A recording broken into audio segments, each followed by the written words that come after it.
Mila, the 5-year-old ocelot, is undergoing a procedure that scientists hope will help save her species in the U.S. Ocelots once roamed the southwestern United States. Now, Mila is one of fewer than 100 of her kind left in the wild here. Just look at the cat. I mean, why would you not want that animal to survive in nature? Scientists say fertility treatments could be the key to saving them and kickstarting a new generation of wild cats. The procedure Mila is going through is in vitro fertilization. Her eggs are fertilized with semen from a male ocelot in a petri dish to be developed into an embryo in an incubator. This is Dr. Bill Swanson from the Cincinnati Zoo. The work we've been doing on this trip would produce some embryos with frozen ocelot sperm from a wild male.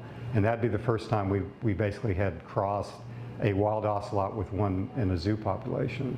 But that's part of the process that we have to build up the managed population in the breeding facility that we can rewild and put back in nature. Swanson has been working with the nonprofit East Foundation to breed ocelots.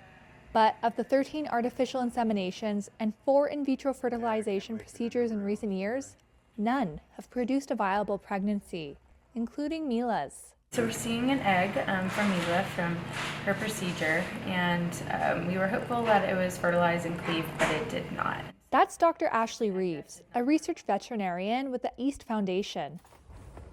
The organization manages one of 2 small breeding populations in South Texas for ocelots. I mean, yeah, it's disappointing, but at the same time, science doesn't always go the way you expect it to. Swanson points to decreased quality of wild ocelot sperm due to inbreeding, environmental stress, and decreased motility from freezing specimens for preservation. On top of that, ocelots have much lower reproductive rates than domestic cats. An ocelot usually has 1 kitten. That's the normal litter size, is a single kitten. And in the wild, the mother will raise that kitten for a full year until it's old enough to go out on its own. Reeves and Swanson say that with each fertility effort, they gain more knowledge towards successfully breeding wild cats.